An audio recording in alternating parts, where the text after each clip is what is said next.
cumple la ley y nos da su gracia. Vamos a orar. Te damos gracias a Dios. Amante Padre, te agradecemos, porque tu preciosa gracia, Señor, nos has traído hasta aquí. Inmerecedores tal cual somos, Señor, te ha placido. Desde antes de crearlo todo, Señor, antes de que fuese fundada la tierra, los cielos, en tu consejo eterno, nos tuviste en cuenta, Señor, que hablaste de nosotros. Eterno Dios, y hoy, a través de la historia de los pueblos, te ha placido que hoy nos convergamos todos aquí en este mundo. Todos coincidimos hoy porque tu gracia nos ha sostenido y nos ha traído. Te agradecemos. Nosotros a veces inconscientes del dolor ajeno, a veces inconscientes, Señor amado, de las luchas ajenas. Eterno Dios, siempre nos permites unirnos, Señor amado Rey, en oración, a veces sin querer y sin saber, por dolores y padecimientos que no conocemos. Hoy deseamos orar por las angustias y padecimientos, Señor, de cada uno de los miembros de esta congregación. Que tú seas apacentándolas, consolándolas en medio, Señor, en la predicación. Señor, que también en esos gozos y esas alegrías de las cuales participamos como hoy, sean todas direccionadas hacia ti. Aún, eterno Dios, de aquello que nos gloriamos y nos orgullecemos, en ese orgullo que nosotros podemos tener hoy, deseamos ponerlo delante de nosotros. Y eterno Dios, deseamos poner atención al sermón, en la enseñanza, Señor, como hemos puesto cuidado a cada uno de los tiempos. El culto podamos atender, Señor, con nuestra mente de forma voluntaria, obligando nuestras emociones y nuestros sentidos a atender tu consejo. Háblanos, consuélanos, corrígenos, exhórtanos, aliéntanos, Padre. Anímanos, Señor, que podamos levantar nuestra cabeza con la gloria de Cristo y salir, Señor, a testificar de tu bendita. Úsate de este vaso, Señor, que no es digno por sus obras, sino que ha sido dignificado por la gracia de Cristo. Eterno Dios, gracias por tu misericordia. En Cristo Jesús. Hermanos amados, Dios bendiga. Les voy a pedir por favor que me acompañen a la carta de los Hebreos. Estamos estacionados un poquito en el capítulo 10. Y como habíamos hablado la semana pasada, era importante que podamos consolidar todas las ideas que tenemos de 3 capítulos anteriores, 8, 9 y 10. Porque el escritor va a pasar de hablar de la preciosa grandeza de Cristo a empezar a hablar de nuestras responsabilidades, va a empezar a hablar del testimonio cristiano, va a empezar a expresarnos y a exhortarnos cuán necesario es testificar de nuestra fe de forma interna, de forma individual y de forma pública. Hemos visto hasta aquí, hasta Hebreos 10, hemos visto respecto de la carta de los Hebreos que los destinatarios habían tenido problemas porque estaban abandonando el congregarse en sus grupos, en sus casas, en sus lugares de reunión. Estaban abandonando congregarse y estaban regresando a adorar al templo, a sacrificar, a guardar los días de reposo, a presentar ofrendas múltiples, a presentar sacrificios sangrientos. Pero entonces el escritor de Hebreos va a hacer una exposición maravillosa. Una exposición maravillosa con respecto a las palabras que Dios habla, palabras del pacto que Dios ha expresado desde la antigüedad, y cómo en el último tiempo, en el tiempo del cumplimiento, que es el tiempo de Cristo, ha hablado por medio específicamente del Hijo. Y hace una exposición maravillosa sobre los capítulos primeros. En el capítulo 8, 9 y 10 nos empieza a expresar quién es Cristo. Cristo como sumo sacerdote, no como un sacerdote como los de Leví, como los instaurados por la ley, sino un sumo sacerdote superior, un sumo sacerdote que no tiene genealogía, un sumo sacerdote que es rey también. Nos expresa también que Cristo Jesús es mayor que nuestro padre Abraham. Bueno, muchas gracias.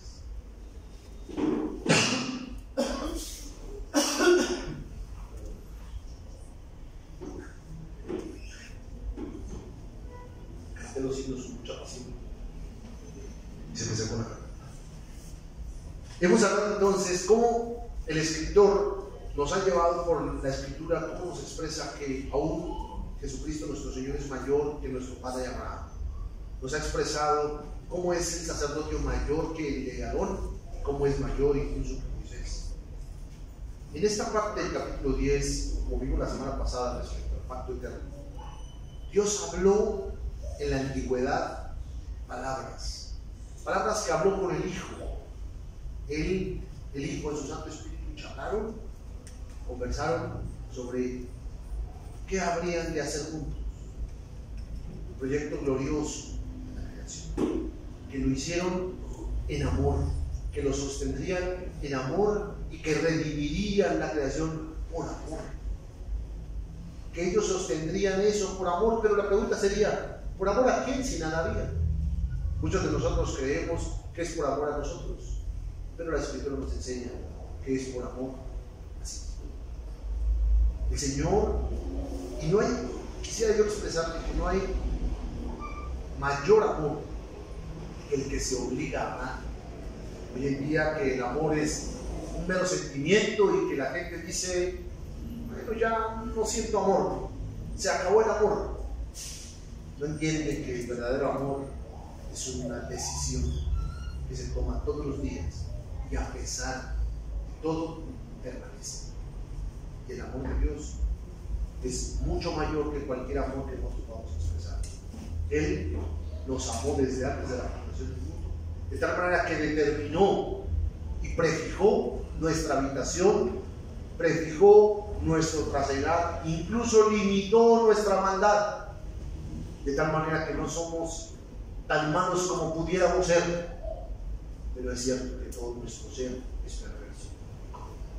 Pero su gracia que destinó desde antes de la fundación del mundo, es aún mayor que todos los pecados juntos de toda la humanidad, colocados uno encima de otro, y así como el diluvio superó a la montaña más grande, asimismo la gracia del Señor es mucho mayor que cualquiera de los pecados o todos acumulados uno encima.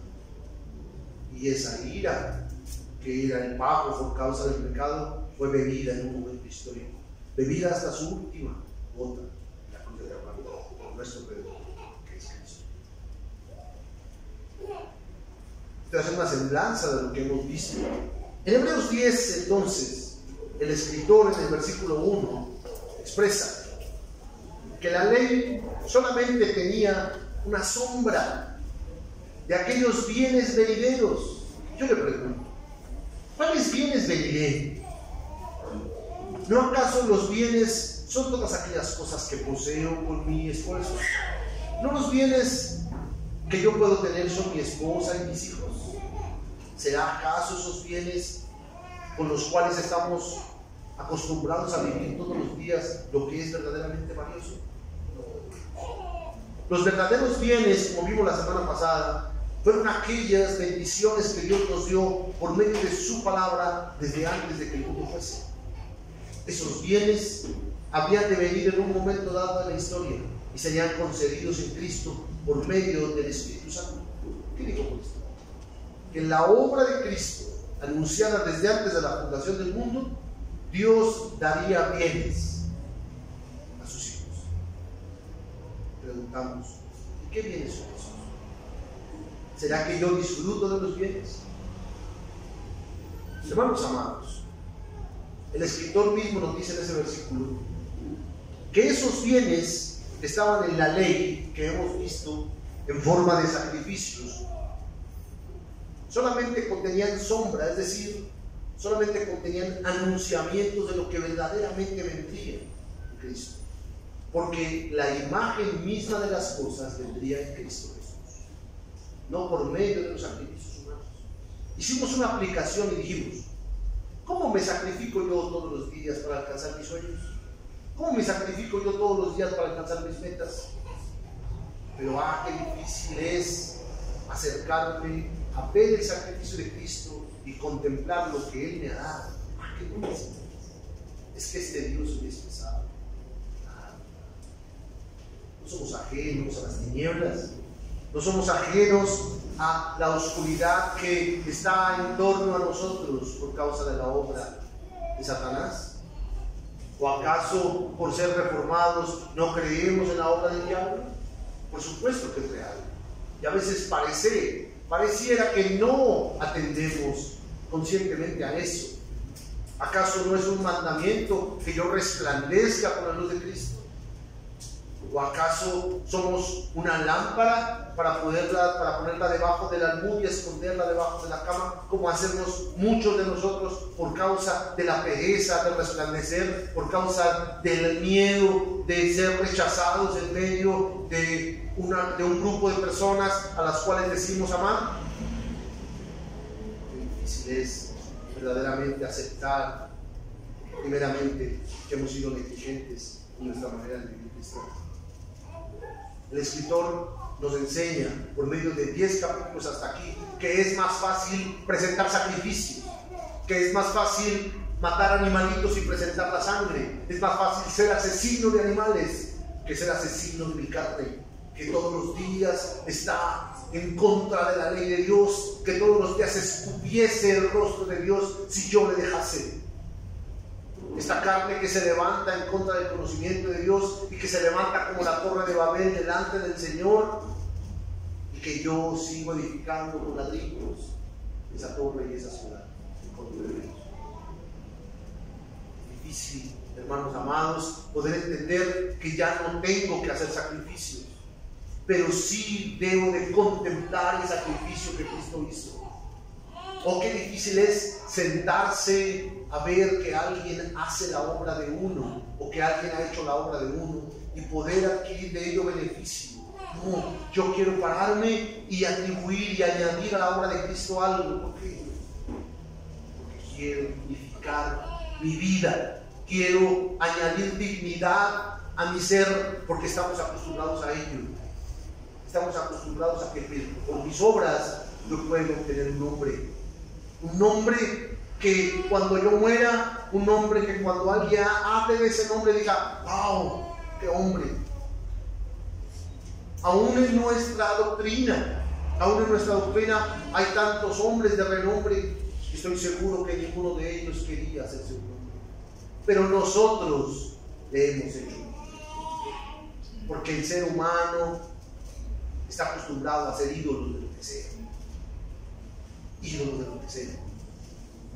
Qué terrorífico es, hermano, poder mirar mi corazón y ver que hace ídolo de lo que sea hace un ídolo. Es increíble. El escritor nos dice en el versículo 2 que si esos sacrificios sangrientos pudieran quitar la conciencia mala, pudieran limpiar mi conciencia de la necesidad de esforzarme por hacer algo, de la necesidad de entender que Cristo me ha perdonado, que tengo acceso al Padre, como lo vimos en el tabernáculo, que ya se ha roto ese velo y que usted no solamente ha sido investido con la vestidura sacerdotal de la cual usted puede vivir ahora sirviendo delante del Señor, sino que puede acceder al trono. Miren qué difícil es esto, entenderlo y practicarlo para nosotros y enseñárselo a nuestros hijos. Esta semana hablaba con una persona a la cual aprecio mucho y me decía, ella no es cristiana, me decía: la iglesia a la que yo voy, la congregación en la que yo voy, no hay niños. Me decía: no hay niños. Me decía ella: ¿sabes que eso quiere decir que tu iglesia va a desaparecer? ¿Sabes que eso quiere decir que no tienes otra generación que venga detrás de tus ancianos que van a la congregación? Yo le pregunto, si la identidad que tenemos como creyentes se encuentra en el sacrificio de Cristo, y hemos entendido que estamos limpios de nuestra conciencia de tal manera que ya no necesitamos esforzarnos y hacer una cantidad de ofrendas extrañas al Señor, porque tenemos acceso por causa de la gracia de Cristo. Si tenemos nuestra identidad en ello, hacemos conscientes de esto a nuestros hijos. Hoy nuestros jóvenes pierden su tiempo en tonterías, pierden su tiempo en las redes sociales, se ponen a llorar porque su amiguita les dejó de hablar, se ponen tristes porque su amigo ya sale con otra persona, ya no le pone cuidado al otro, por tonterías. Vaya, los otros se afanan, los que no se afanan por esas cosas, se afanan porque no, yo lo que quiero es ser el mejor académicamente. Yo quiero es alcanzar mis sueños y mis metas y mis proyectos.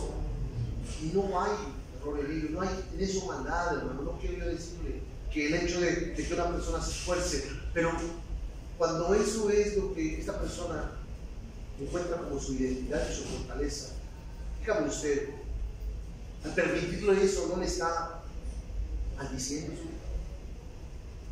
Al dejar de instruirle en la fe, no estamos maldiciendo la vida de nuestra siguiente generación. Hermano, es como la persona que se autodestruye sin darse cuenta.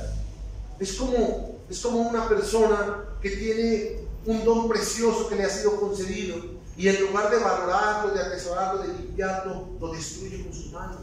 Y después dice, ay, ¿por qué pasó esto? ¿Acaso la ociosidad no es parte también de la negligencia y de la irresponsabilidad?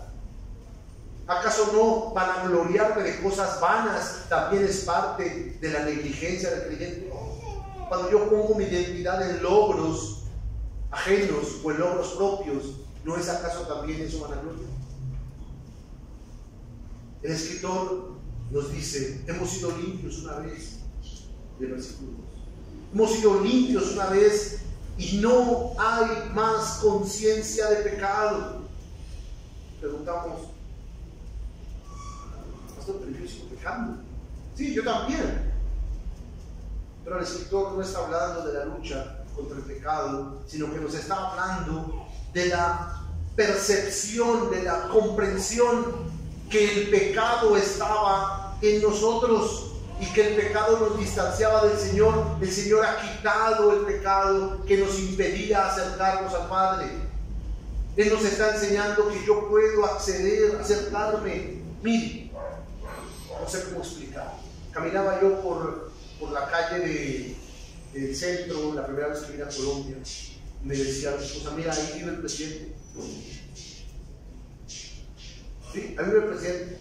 Y pasamos por ahí, y bueno, aquí a diferencia de allá, México, yo no sé dónde vive el presidente, pero acá ahí tú puedes pasar al frente, y hay unos policías, y ahí vive el presidente. Yo dijera, si yo quisiera entrar al presidente, ¿qué tengo que hacer? Algunos de ustedes me dirán, no quiero ver a ese señor. Pero estoy haciendo una metáfora, así no tome esto por un personaje. ¿Sí? Digamos que usted quisiera verlo, que usted tuviera un beneficio al acercarse a ver al presidente. No puede, no puede. Es imposible, prácticamente. Pero el escritor nos enseña que podemos acceder al Padre. No solamente a Dios, hermano, porque Dios es Dios de todos. ¿Sí o no? ¿Sí o no? Pero no es Padre de todos. No es Padre de todos. Y si usted ha sido regenerado, si usted ha nacido de nuevo, Él es Padre suyo. Él es Padre nuestro. Usted puede acceder. Y esto, hermano amado, es lo más extraordinario que usted puede contemplar y decir, Señor, yo puedo acceder a ti todo el tiempo, porque ha quitado el pecado delante de nosotros. El escritor nos sigue diciendo entonces que habiendo quitado conscientemente y de mi mente el pecado, es decir, usted, yo quiero preguntarle a usted sabe conscientemente, racionalmente entiende que el pecado ha sido quitado de usted. Bueno, y es aquí donde tenemos. Porque si usted sigue pensando, sigue entendiendo que usted sigue teniendo el pecado que le impedía acercarse al Padre, probablemente es ahí donde tenemos que quitarnos. Porque el pecado ha sido quitado, la transgresión ha sido quitada, ya estamos delante del Señor limpios, pero seguimos pecando. Y por eso el Señor ha dado una provisión, para que constantemente estemos limpiando nuestras conciencias con el agua pura. Pero eso no quiere decir que el Señor lo mire a usted como un pecador, que es lo que tenemos por entendido nosotros a veces, y por eso no nos acercamos al Padre. Pero si usted y yo entendemos que ya ha sido quitado el pecado por causa de la obra de Cristo, entonces, hermanos amados, podemos acceder a buscar ayuda, a buscar comunión. El versículo 3 nos dice que estos sacrificios producían que cada año se hiciera memoria de los pecados, cada año se hiciera memoria, estaban recordando. De pecados que ya habían sido perdonados, ellos tenían que retomarlos y repensarlos, y tenían que confesarlos.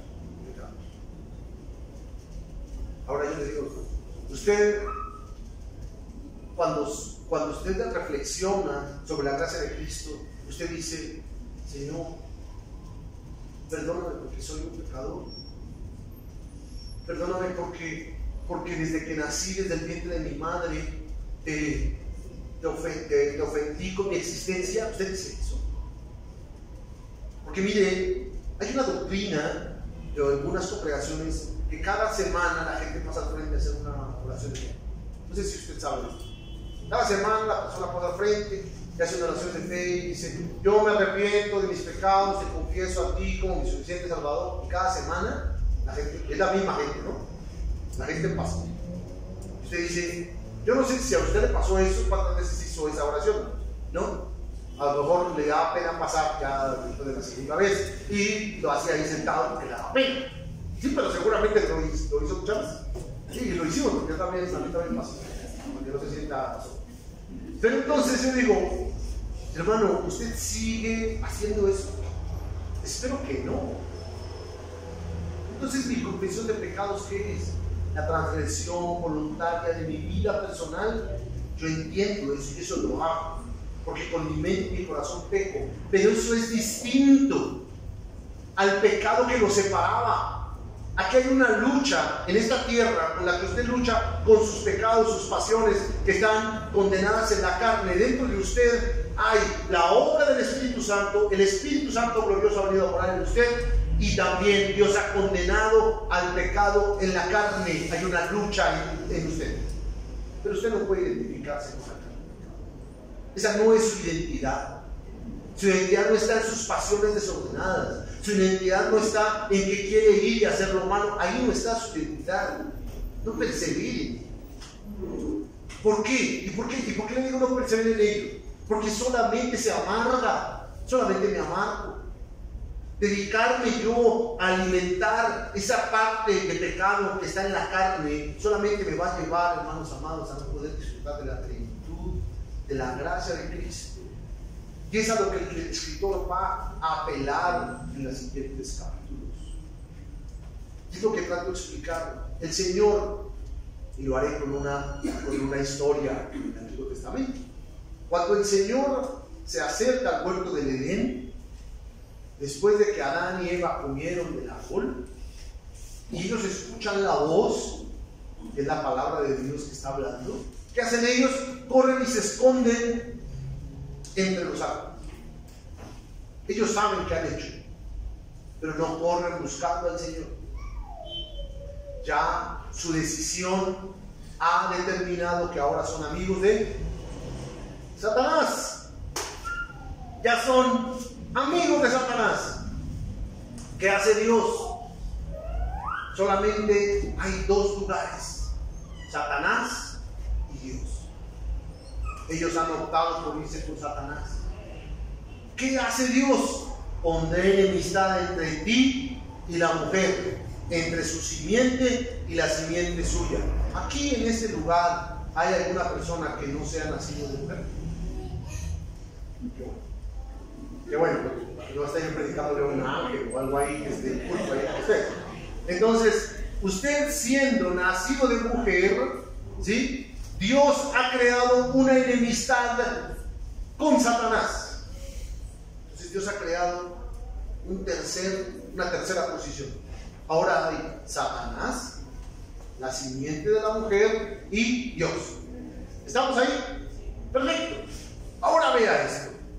Cuando la obra sobrenatural de gracia en Cristo viene a hacer la obra en usted, suceden esos tres elementos.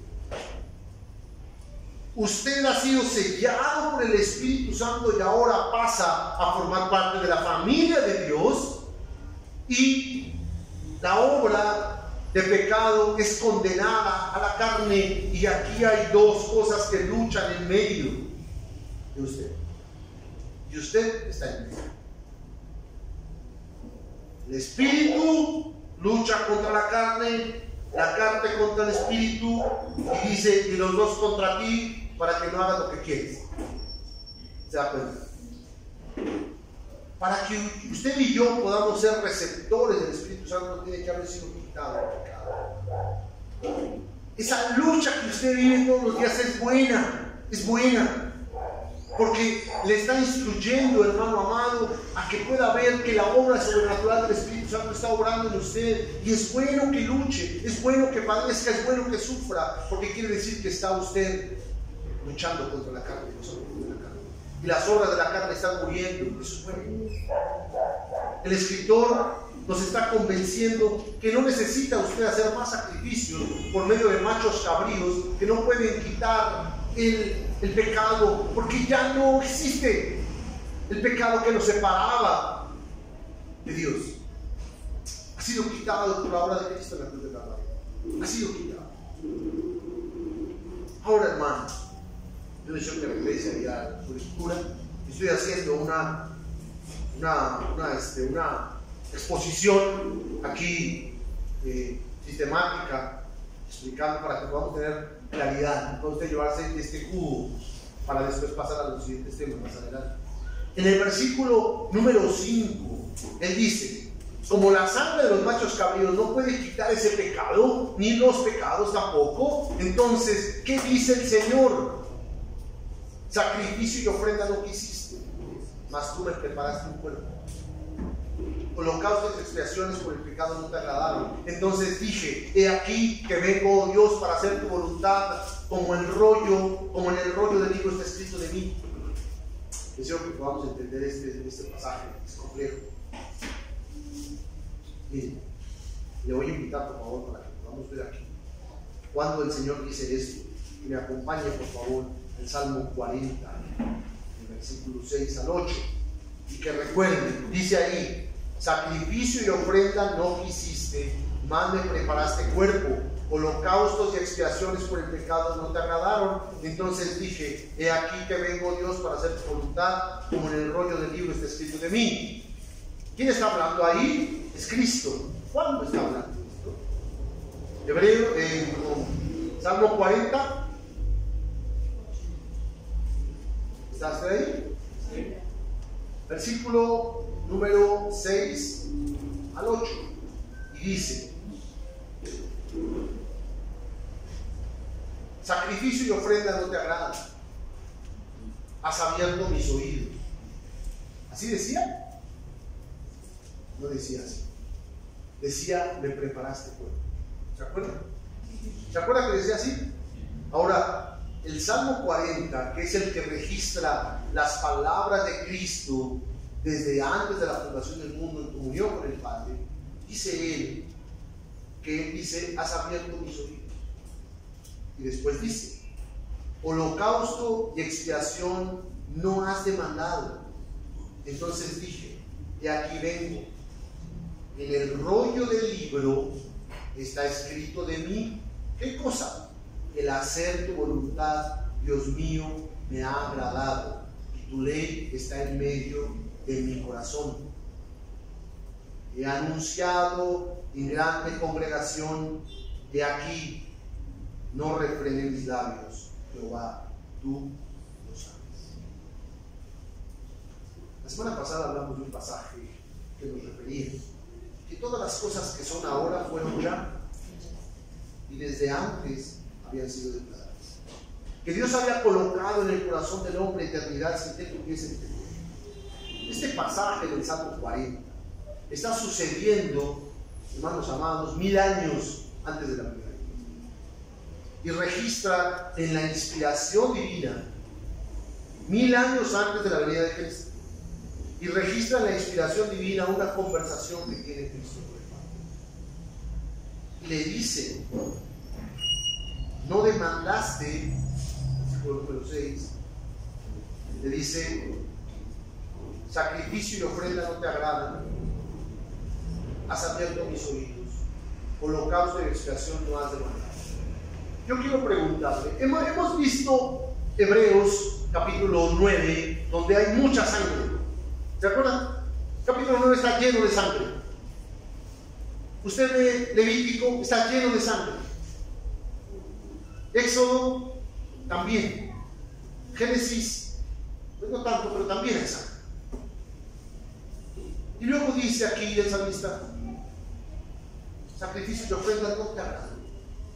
No pediste holocaustos ni tampoco pediste expiación. No lo demandaste. Y usted dice: pero sí lo demandó. Pero vimos que el escritor dice que eran sombras, que eran figuras que contenían la verdadera obra que iba a traer Cristo. Por eso él dice: tú has abierto mis oídos. Y deseo unir este concepto de abrir mis oídos con me preparaste cuerpo, con la obra preciosa que Dios ha hecho en usted. La palabra abrir mis oídos es una expresión hebrea que hace referencia a un esclavo obligado. Un esclavo obligado que ya no que es obligado a ser esclavo, pero que en un momento dado, por el amor del Señor, de su Señor, de su amo, este amo que es tan benevolente, este amo que es tan piadoso, lo deja ir, y este esclavo dice: yo quiero quedarme por amor a mi amo. Ahora, hay unas sentencias en el Antiguo Testamento que refieren por qué los esclavos se quedaban con sus amos. Y era que el amo era tan amoroso que le daba una esclava por esposa. ¿Sí? Amoroso. Y no solamente le daba una de sus esclavas por esposa, sino que sus hijos también eran cuidados por su amo. Un amo misericordioso. Y él, al quedar libre, tenía que irse, pero sin su esposa y sin sus hijos. Y él decía: yo me quedo con mi amo por amor a mi amo, por amor a mi esposa y por amor a mis hijos. Quiero reflejar esto de una forma sencilla para que no haya un problema de interpretación aquí. Para que digan: no, esclavo, sí, no era un esclavo como usted se imagina la esclavitud africana, ¿no? Eran siervos, eran personas que servían, dignos, tenían normas que Dios había establecido para que fuesen cuidados. Ser una persona sierva era un privilegio. De hecho, cuando él decía: me quedo, ¿sabe qué hacían? Le hacían un orificio y le ponían un areto, un zarcillo, y le daban una vestidura que mostraba que ese esclavo era un esclavo amoroso, un esclavo fiel. No solamente hablaba bien del esclavo, sino que hablaba bien del amo. Ese esclavo tiene un amo bueno. ¿Por qué? Porque su siervo lo quiso irse. ¿Sabe quién es ese siervo? Cristo. Cristo es quien, por la voluntad del Padre, vino a morir en la cruz del Calvario. Pero no solamente vino a morir, hermanos, sino, como dice la Escritura, él caminó obedientemente cumpliendo toda la ley. De nada hubiese servido que él hubiera venido del cielo con un cuerpo así: nadie lo conoce, ahora mátenme. no hubiera servido de nada. Él tenía que cumplir todos los mandamientos de la ley que estaban expresados en ordenanzas del Antiguo Testamento. Todos. ¿En cuántas áreas? En todas las áreas. Deseo expresarle qué tan imposible era eso. No matar. Matar es... Yo nunca mataba a nadie. Pero si usted se enoja, es un asesino, dice la Escritura. Si usted ofende con su boca, es un asesino en serie, digamos. ¿Sí? ¿Sí me explico? Entonces, sí, bueno, sí he matado. Un asesino. Bueno, Cristo nunca, jamás, para que usted pueda sorprenderse, jamás tuvo un pensamiento de homicidio, o de ira, o de insulto, o de menosprecio en su mente. Tampoco su corazón jamás se fue detrás de una ira injusta. Jamás. Jamás tuvo un pensamiento propio, individual, separado del Padre. Jamás, jamás. ¿Cuánto tiempo usted puede hacer eso? ¿Para dormir? ¿Para estar inconsciente? Hermano, yo no puedo. Usted tiene un pensamiento y hasta los buenos pensamientos. Qué difícil es vivir así, atormentándose. Yo prefiero vivir como inconsciente. ¿Prefiere vivir inconsciente? Aquí me decía, ay no, qué feo es ser cristiano, todo el tiempo se está uno condenando. No, hermano. No, hermano. Todo el tiempo se está uno limpiando. No condenas. Porque no hay condenación para usted y para mí. Cuando viene un pensamiento ahí, hermano, usted lo ve, Señor, perdóname. Ay no, qué piadoso, ¿qué haremos? Le decía alguien. ¿Parece piadoso que yo diga perdóname? ¿No le parece que soy terrible pecador cada rato pido perdón? En mi mente. Ay no, pero qué horrible es vivir así, ¿no? Porque vivo consciente de mi incapacidad de vivir independientemente de Dios y cómo necesito entender que todo el tiempo estoy en la presencia de Dios. Todo el tiempo en la presencia de Dios. Usted sabe, todo el tiempo en la presencia de Dios. O sea, Dios lo ve. ¿Y sabe por qué lo ve? Vimos en la clase de teología bíblica. ¿Por qué lo ve? Porque Dios le ha dado la gracia. Y donde Dios pone su gracia, pone su ojo. Y donde pone el ojo, pone su corrección. Ahí va a decir, ahora sí, pone la corrección. Porque Él disciplina, Él forma, Él levanta, Él sostiene. Y eso es el amor de Dios. ¿Quiere saber cómo es el amor del Padre? Vea la cruz y vea a su unigénito. Ese es el amor del Padre. ¿Quiere amar a sus hijos? Vea como el Padre.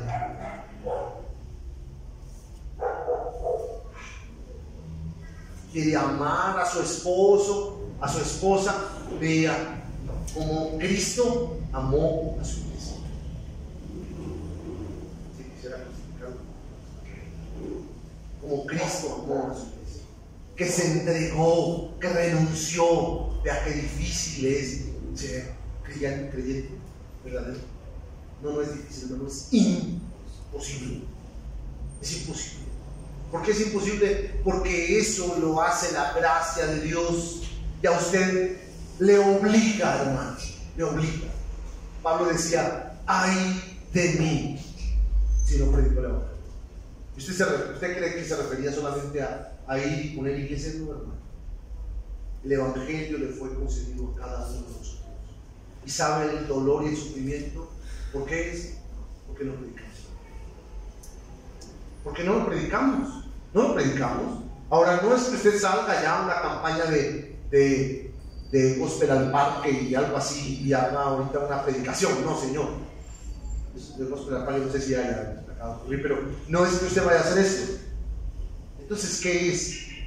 Que el evangelio lo prediquemos con nuestra conducta, con nuestras palabras, con nuestra manera de ver. Cuando voy caminando por la calle y tengo una tentación, ¿puedo ver evangélicamente? Sí, hermano, sí se puede. Miren, luchamos, güey. Cuando yo hablo con alguien que me irrita, con una persona, con un vecino, con alguien, le hablo evangélicamente. No tiene que citarle pasajes de la Biblia, solamente hablar con piedad, porque tampoco se trata de eso, que le va a recitar, no sé, un salmo, o se enoja y le va a recitar a usted: apartaos de mí, hacedor de maldad, nunca os conocí, algo así. No, pues la predicación, hermano amado, de la misericordia y la gracia de Cristo, cuando abre su boca, cuando mira, cuando escucha, cuando siente. El escritor entonces dice: no quisiste sacrificio, estamos en el Salmo 40, no quisiste ofrenda, pero abriste mis oídos, es decir, me hiciste un siervo que sería obediente, abriría su oído y se quedaría contigo y sería revestido de hermosas vestiduras. Ese siervo nos fue concedido. ¿Para qué? Para que fuésemos su esposa. Para que fuésemos su esposa. Nosotros no éramos ese siervo, nosotros somos la esposa de Cristo. Y como esposa de Cristo, hermanos amados, también la iglesia produce hijos. Esos hijos que produce la iglesia, hermanos amados, son para ser cuidados y guardados por la iglesia. Hay una idea extraña, que el pastor tiene que encargarse de todos los miembros de la iglesia. No sé cómo llegamos a eso. Yo sé que aquí no pasa, pero no, de verdad, yo creo que no pasa. Y si se ríe, arrepiéntase, porque yo verdaderamente creo que no pasa. Pero hay ideas de que no, el pastor tiene que hacer de todo. No, hermano, eso no es cierto. Para empezar, que no soy el único pastor, acá hay 3. Pero para acabar, que la predicación del evangelio le fue dada a la iglesia. El ministerio apostólico le fue dado a la iglesia, no al pastor. Yo no soy apóstol, creo que lo entienden. El ministerio apostólico, que es la predicación del evangelio, se le fue dado a la iglesia. Usted tiene que cuidar de usted mismo y de su doctrina, le dijo Pablo a Timoteo, y también de sus hijos, y también de su vecino, y también de su enemigo, y también de todos. Cuide de ellos. Tenemos una premisa bien bonita que es: no trae la gente a la iglesia, cuídenla. Pastor, le trae una abuelita, cuídela, atiéndala, mímela, corrígela, disciplínela. Y usted mirará cuánto crece usted cuidando. Nadie aprende a ser padre hasta que lo es. ¿O no? Los papás. Sí. Nadie aprende qué es ser esposo hasta que se casa. Y mire, yo estudié consejería familiar y estudié todas las terapias que me encontré, y todo, hermano. Yo venía súper preparado para el matrimonio. Superman era yo. Y cuando me casé, no sirvió para nada. Para nada, hermano. Porque ahí es, hermano, en la práctica, en la vida, donde usted empieza a practicar la fe verdadera. Ahí es. Hermanos amados, vea y tome cuidado ¿de qué? De la forma en la que a este siervo se le abrieron los oídos. A este siervo que se le abrieron los oídos, él dijo, después de que sus oídos fueron abiertos, después de que él entendió, dijo: heme aquí, vengo.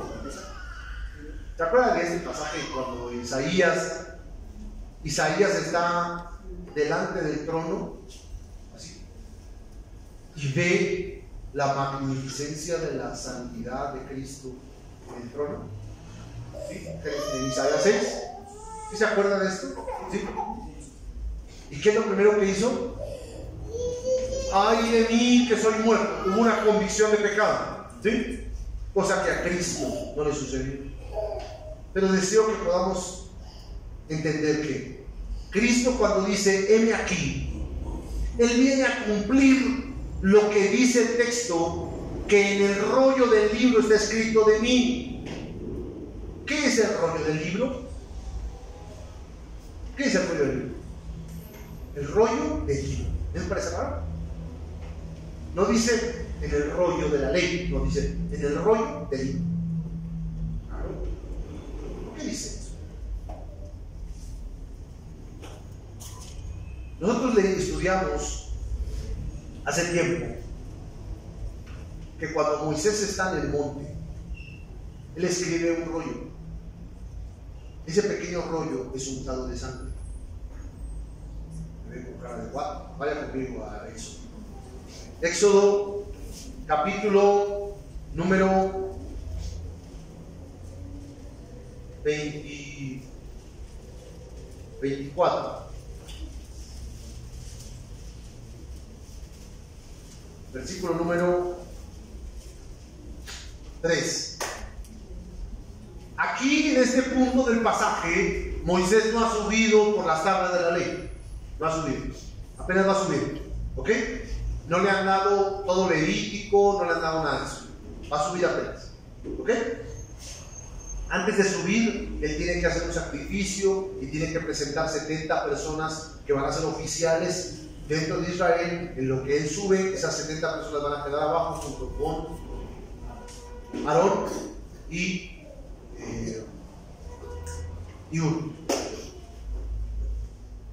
Él sube con Josué. En el versículo 3, después de haber recibido una instrucción, Moisés viene y le cuenta al pueblo todas las palabras de Jehová y todas las leyes, y todo el pueblo responde a una voz y dijo: haremos todas las palabras que Jehová ha dicho.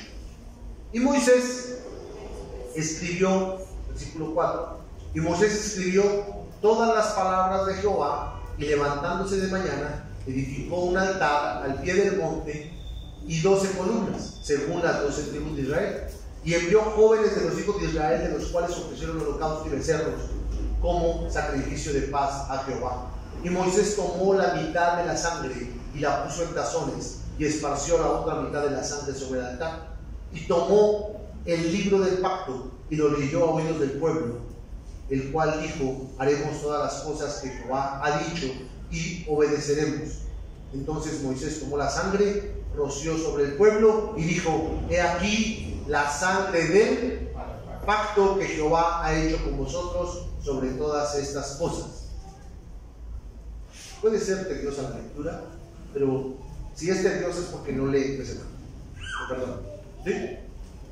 La lectura que usted acaba de leer no es la ley levítica, no son los sacrificios, no. Dios le acaba de dar en el capítulo 20 los 10 mandamientos, pero no le ha dado las tablas todavía no ha subido, solamente escuchó los 10 mandamientos. Lo que hace aquí Moisés, entendemos nosotros, es que escribe los 10 mandamientos y escribe la primera parte de la ley. ¿Cuál es la primera parte de la ley? Génesis. La historia de Génesis se encuentra incluida dentro de los libros de Moisés. No ha recibido, es parte de la ley. Dentro de la ley se encuentra el pacto, que hablaremos luego. Dentro de la ley se encuentra la mención de la salvación por fe. A veces entendemos que ley son solamente mandamientos y decretos, haga esto, no hermano, no. La ley son todas las palabras que han salido de la boca de Dios, todo el cuidado y atención. Y yo quiero decirle esto para que podamos aplicarlo, porque me quiero hacer experto en poder aplicar estas cosas tan difíciles. Que Dios me dé gracia. Cuando usted regaña a sus hijos, yo regaño al mío, lo regaña solamente por lo que usted le ha dicho que no debe o que debe hacer, o a veces usted espera que él se comporte como usted se comporta, como usted le ha gustado. ¿Usted educa a sus hijos solamente con la boca o los educa también con el comportamiento? Usted dice algunas veces: ¿alguna vez me has visto hacer eso? ¿Me has visto hacer eso? ¿Alguna vez has dicho eso? Espero que sí, ¿no? Y si no, lo escucho a repetidas. Sí, o sea, solamente usted espera que sus hijos hagan lo que usted dice. Despierte, eso no va a pasar. Sus hijos hacen lo que deben hacer, ¿sí? Le hacen caso a lo que usted dice, pero después sin decirle le dice: a ver, ¿cómo es? ¿Sí? Entonces sí, sus hijos le obedecen, pero también le imitan. ¿Usted espera que sus hijos atiendan lo que usted hace?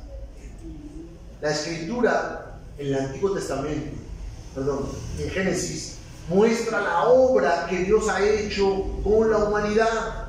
Muestra la obra. Y ahí se encuentra también implícita dentro la ley de Dios. Por eso, el pacto de Adán es comparado con la ley de Dios. Mi deseo, para no ser más gravoso este punto, entender que este rollo, el rollo de Génesis, el rollo de los 10 mandamientos en el monte, habla de Cristo. Ese rollo, donde se roció la sangre, donde se hizo pacto con el pueblo de Israel, ese rollo habla de Cristo. Reflexionemos entonces y regresemos a Hebreos. De nuevo, hermanos amados, no importa que nos quedemos aquí un rato, yo los voy midiendo y voy viendo hasta dónde vamos llegando. Hasta dónde. No quiero abrumarnos con tanta información. Pero Hebreos 10 entonces nos dice, ok, versículo 5, no quiso sacrificio, no quiso ofrenda, preparó un cuerpo. ¿Cómo preparó ese cuerpo? Resulta que cuando Dios creó a la humanidad, ahí dentro de la humanidad estaba establecido que la humanidad vendría un momento donde Dios redimiría a esa humanidad. Y ese cuerpo tardó, no sé, 6,000 años en ser preparado.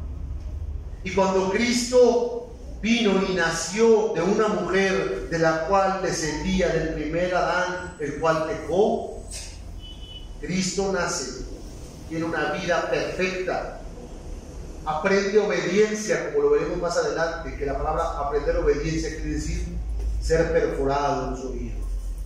Aprende obediencia. Él crece en entendimiento. Y cuando estaba en la plenitud más alta, toda la humanidad que está dentro de Él, todos los salvos que están en Él, cuando Él sea quebrado, repartirá gracia para todos aquellos los cuales estaban en Él.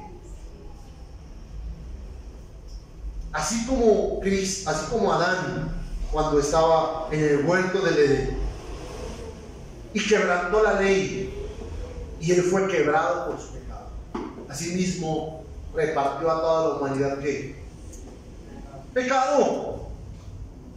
Y todos los hijos de Adán, descendientes de Eva, son pecadores. Pero ahora en Cristo, que nació de mujer, que cumplió Génesis 3:15, donde dice que la simiente de la mujer destruirá la obra de Satanás. Asimismo Cristo vino y caminó recto y cumplió la ley, y después tenía que ser quebrado. Tenía que ser quebrado, tenía que ser muerto. ¿Para qué? Para repartir gracia a todos aquellos que estaban en él.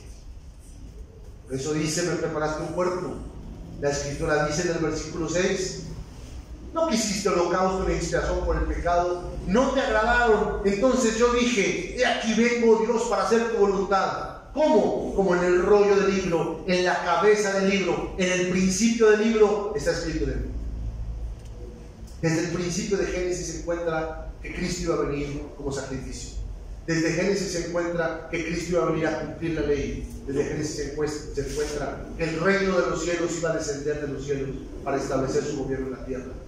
Desde Génesis se encuentra que Cristo había venido y que iba a redimir a todos aquellos que la humanidad de Adán había maldecido y que estaban en Cristo desde antes de la cruz.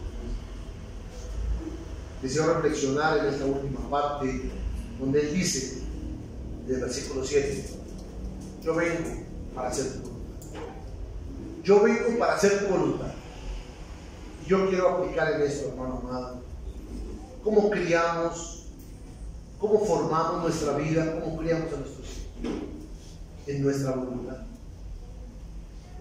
Porque si bien hemos recibido la gracia de Cristo, si bien el sacrificio, la ofrenda, los holocaustos que tipificaban la sangre de Cristo, que tipificaban la ley de Dios, han sido cumplidos y satisfechos en Cristo, hermanos amados, Él ha cumplido su ley.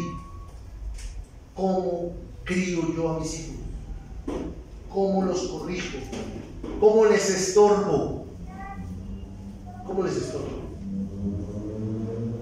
Con la voluntad de Dios. ¿Sabe de qué está compuesta la voluntad de Dios? De todas sus palabras incluye ley y gracia. Quiero cerrar con un pasaje. Por favor, acompáñenme a Juan. Juan capítulo 14. Juan capítulo 14, versículo 8. Deseo poder ir aplicándolo para que podamos ver cómo corregir nuestra conducta, cómo corregir a nuestros hijos. Juan 14, 8. Felipe le dice al Señor: muéstranos al Padre y ya nos bastará. Jesús le dice: tanto tiempo que estoy con vosotros y no me has conocido, Felipe. El que me ha visto a mí ha visto al Padre. ¿Cómo pues dices tú, muéstranos al Padre? ¿No crees que yo soy en el Padre y el Padre en mí? Las palabras que yo os hablo, no las hablo por mi propia cuenta, sino que el Padre que mora en mí, Él hace las obras. Creedme que yo soy en el Padre y que el Padre en mí. De otra manera, créedme por las obras que hago. De cierto os digo que el que en mí cree, las obras que yo hago, Él las hará también, y aún mayores hará, porque yo voy al Padre. Y todo lo que pidiereis al Padre en mi nombre lo haré, para que el Padre sea glorificado en el Hijo. Si algo pidiereis en mi nombre, yo lo haré. Deseo que ponga su dedo ahí, no hemos acabado. Eso explica. No ha muerto Cristo. Está Cristo hablando con sus apóstoles y Felipe le dice: enséñanos al Padre. Queremos ver al Padre. ¿Por qué? Porque es que en el Padre se encuentra la plenitud de la comunión. Pero nadie puede ver al Padre. Dios ha dado un medio para ver al Padre. ¿Quién es? El Hijo. Y Él dice: si tú me ves a mí, ves al Padre. Tú quieres conocer al Padre, y le dice Cristo: veme a mí. Ahora, todo hubiera estado bien, sino que le dice Él: si no me crees, pues créeme por las obras, porque yo estoy en mi Padre y mi Padre está en mí. Pero después Él dice: el que cree en mí, las obras que yo hago, ¿qué? Él las hará. Y más. ¿Por qué? Porque voy al Padre. Ahora yo quiero preguntarle aquí: ¿las obras de Cristo, usted y yo las hacemos? Porque si no las hacemos, hermanos amados, es por el siguiente punto que vamos a leer. Si nosotros no estamos cumpliendo estas palabras que Dios dio, y no estoy diciendo que usted se obligue a ser como Cristo moralmente, sí, pon la mejilla, te están golpeando, guarda silencio, como Cristo, no. Deseo que usted pueda entender que el escritor está diciendo que como Cristo ha venido a morar en usted, usted está capacitado para hacer las obras que Cristo hizo. Versículo número 15, Él dice, después de haber dicho que todo lo que pidiéramos en su enseñanza, en su instrucción, Él lo hará. Él dice: si me amáis, guarda mis mandamientos. ¿Cuál es mandamiento? ¿Cuál es mandamiento? Si me amáis, guardad mis mandamientos. ¿Qué es guardar, hermanos? ¿Qué es guardar? Agarra tu Biblia y guárdala en el cajón. ¿Eso es guardar los mandamientos? ¿Qué es guardar? Atesorar, valorar, apreciar. Cuando usted está enamorado de alguien y está así en el embelezo, ¿sí? ¿Qué pasa con su mente? Se le cae la baba, ¿no? ¿Sí? Ya cuando usted llega a la realidad, se choca con la verdad, ¿sí? Ya más bien la baba se la escucha. Si ya usted se molesta, se aira, ya no es así como yo quería. El valor, el atesorar, el valorar, se trata de, hermanos amados, de entender que es lo más valioso que se tiene. La ley del Señor, los mandamientos del Señor, es lo que Él nos ha dado. desde Génesis hasta Apocalipsis. ¿Cómo fueron expresados sus mandamientos? En palabras y en hechos. Usted mira todo lo que Dios hizo, usted mira todo lo que Dios aborrece, y usted y yo aborrecemos lo mismo, pero no externamente, solamente en los demás. Ese hermano es un hipócrita. ¿Y usted?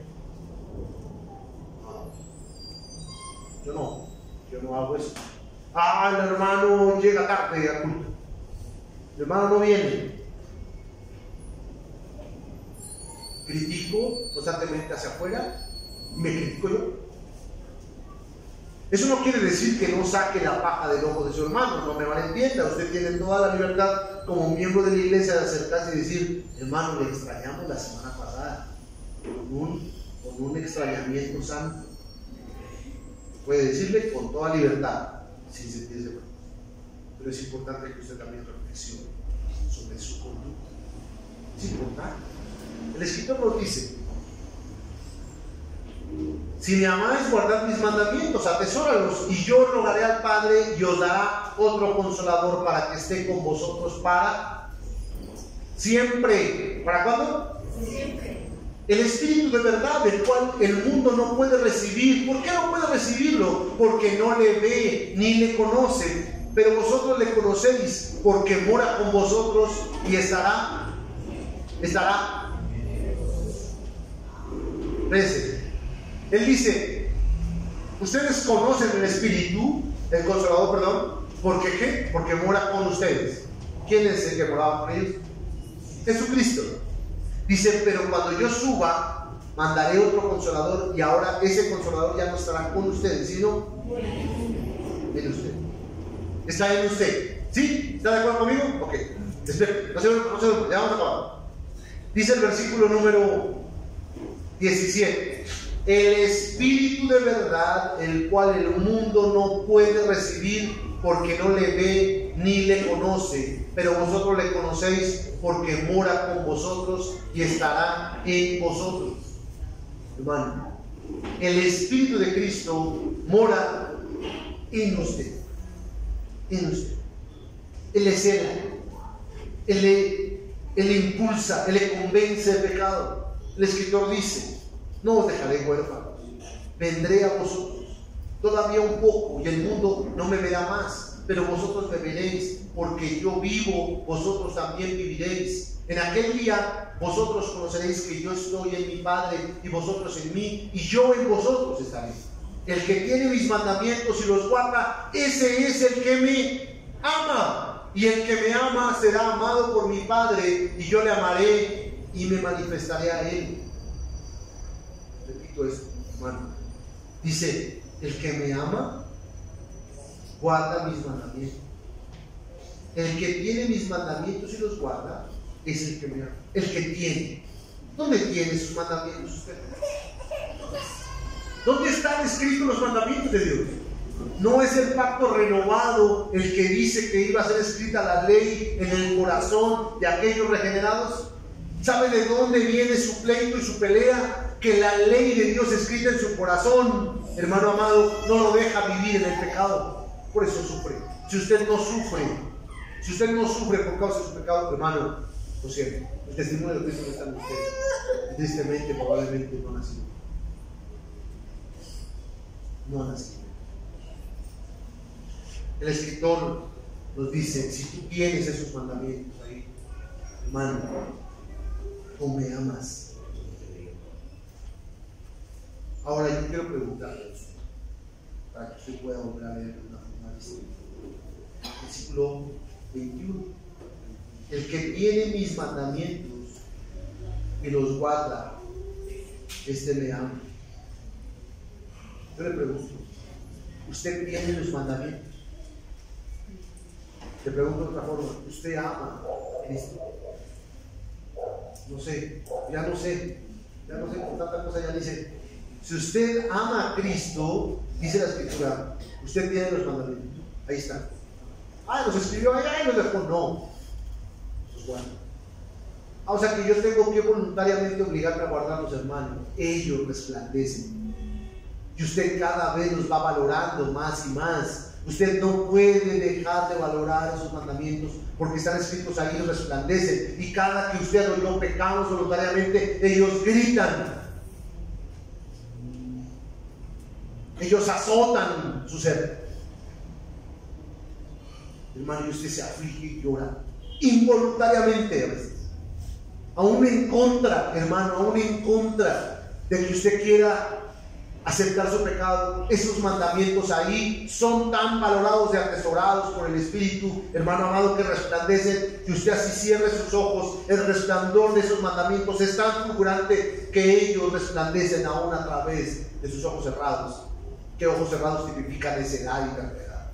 Aún en la terquedad de un creyente, aún en la necedad de un creyente, hermanos amados, la ley resplandece y no lo dejarán vivir tranquilo, porque usted es de Cristo, porque usted es de Dios. No vivamos más en esa necedad, en esa negligencia, en esa ociosidad, en esa pereza, pasando por alto nuestra naturaleza divina que nos ha sido concedida en Cristo Jesús. El Escritor nos dice que Judas, no el Iscariote, le dice: Señor, ¿cómo es que te manifestarás a nosotros y no al mundo? Respondió Jesús y le dijo: el que me ama, mi palabra guardará, y mi Padre le amará, y vendremos a él y haremos morada con él. O sea que aquellos que recibieron la ley, aquellos que atesoran esos mandamientos porque ellos son atesorables, ¿qué pasa con ellos? Dice que ellos le aman, el Padre le ama, y el Padre y Cristo han venido a morar. Usted y yo, cuando pecamos en la presencia. Cuando tenemos un mal pensamiento, tenemos un pensamiento de pecaminosidad y de ofensa delante. Pero estamos ahí delante del Padre y es un privilegio. ¿Y saben por qué es un privilegio poder estar delante del Padre? Y aún cuando pecamos podemos hablar con Él y decir: Señor, Padre, perdona. Padre, limpia. Padre, santifica. No me dejes así. Señor, levanta mi cabeza, restaurame, Señor. Deseo enfatizar lo importante de la confesión y de la comunión. Pecar, hermano, pecar hasta que se muera. Pero si usted es un verdadero creyente, nacido de nuevo, y el testimonio de Cristo está en usted, y la ley está escrita en su corazón, y resplandece como oro refinado, hermano amado, usted no podrá vivir disfrutando su pecado. No podrá. El escritor entonces dice, del versículo: haremos morada con él.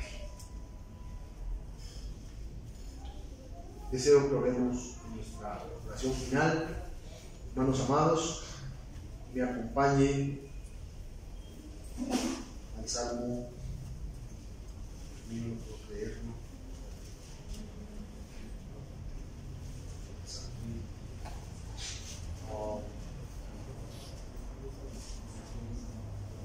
es el Salmo 69, Padre. Y en eso vamos construyendo el pensamiento cristiano. Yo le pregunto a usted: el pacto eterno, el pacto desde antes de la fundación del mundo, ¿me incluyó? Sí, le incluyó a usted, nacido de nuevo. Y a todos los redimidos desde antes de la fundación del mundo lo incluyó Dios hablando. Usted, hermano amado, es hijo del pacto de gracia. Usted, hermano amado, por la fe que ha recibido, no es un huérfano, pero su testimonio debe reflejarse para poder usted disfrutar de la madurez. Mientras no refleje el testimonio de Cristo, seguirá permaneciendo en una infancia perpetua hasta que muera, y se morirá infante, Y así como un infante, yo no sé cómo es que hemos llegado al punto de decir, ay, yo cuando era niño era bien feliz, ¿no es cierto?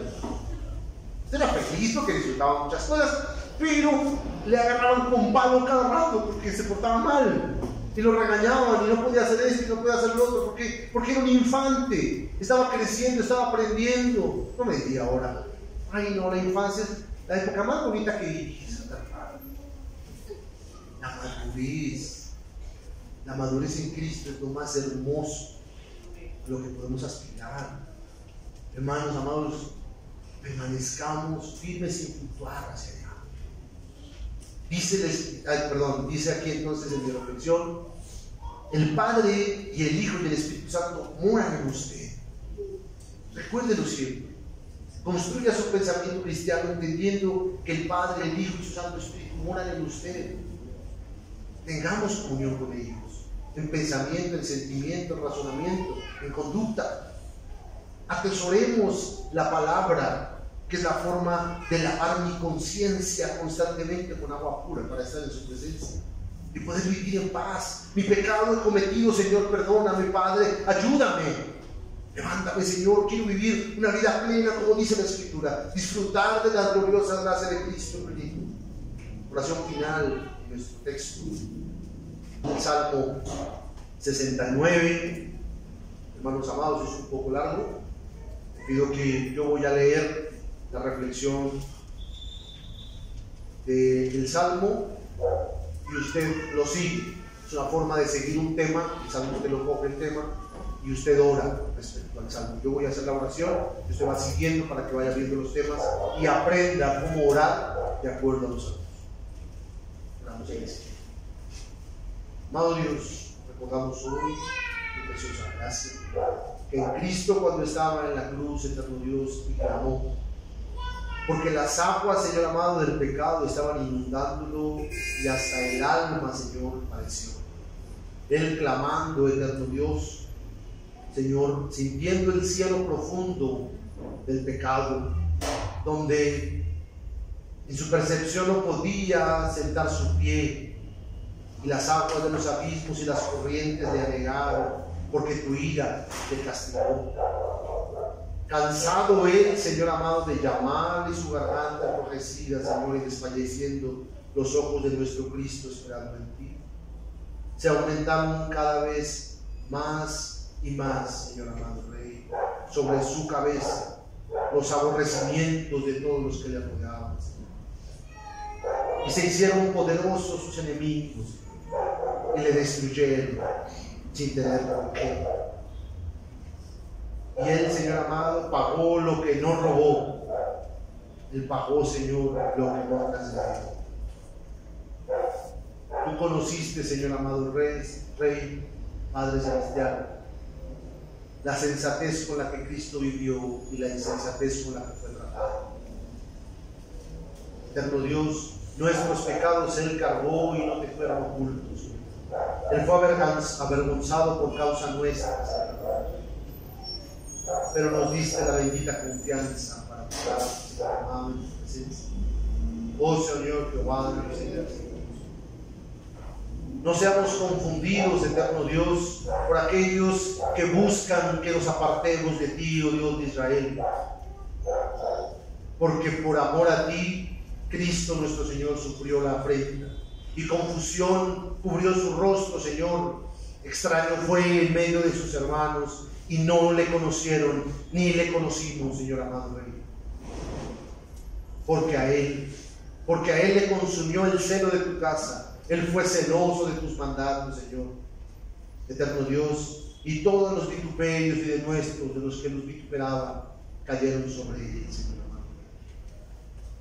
Él lloró afligido, y aún en el ayuno de su alma, estando Él afligido, Señor amado, fue afrentado. Eterno Dios, Él rodeado fue de cilicio, y su vestido fue despojado, y vino a ser como un proverbio, y cantaban sobre él burlándose, y los bebedores de vino lo recordaban burlándose. Eterno Dios, pero él en ti confió y a ti clamó en el momento de su aflicción, eterno Dios, esperando el tiempo de tu buena voluntad, por la abundancia de tu misericordia, por la verdad de tu salvación. Eterno Dios, tú le escuchaste, eterno Padre, y lo sacaste del lodo, lo sacaste de la oscuridad, eterno Dios, y tú lo llamaste a la libertad, eterno Padre, de la resurrección. Y los que le aborrecieron vieron cómo lo sacaste de la profundidad de las aguas, eterno Dios. Oh mi Señor, hoy a nosotros no nos trague el abismo, Señor. No cierres de delante de nosotros, eterno Dios, nuestras conciencias de tal manera que nos apartemos. Responde, Señor Jehová, porque benigna es tu misericordia. Míranos, Señor, conforme a la multitud de tus piedades. No escondas, Señor, de nosotros tus siervos, porque estamos angustiados. Apresúrate, oye, acércate a nuestra alma, Señor. Líbranos, eterno Dios, de nuestros enemigos que en nuestra carne acechan, pasiones, pensamientos y desorden, Señor. Tú sabes, eterno Dios, nuestra afrenta y nuestra confusión y nuestro odio. Delante de ti están todos nuestros adversarios, el escarnio, Señor amado, el quebranto de corazón, el acongojado, eterno Dios. Esperaremos en ti, que tú te compadezcas, eterno Dios. Consuélanos, eterno Padre celestial. Eterno Dios, versículo número 30. Alabaremos, eterno Señor, alabaremos tu nombre con canto, lo exaltaremos con alabanza, y te agradará, Jehová, más que cualquier sacrificio de un buey, más que cualquier becerro que tiene cuernos y tesudos. Lo verán los oprimidos y se gozarán, porque te exaltaremos, Señor, porque buscamos al Dios y vivirá nuestro corazón, porque Jehová oye a los menesterosos y no menosprecia a sus prisioneros. Alábenle los cielos y la tierra, los mares y todo lo que se mueve en ellos, porque Dios salva a su pueblo y reedifica la ciudad que Él ha prometido, y habitaremos allí y poseeremos, Señor amado, la descendencia de tus siervos, Señor, la heredad, y los que aman tu nombre habitaremos allí.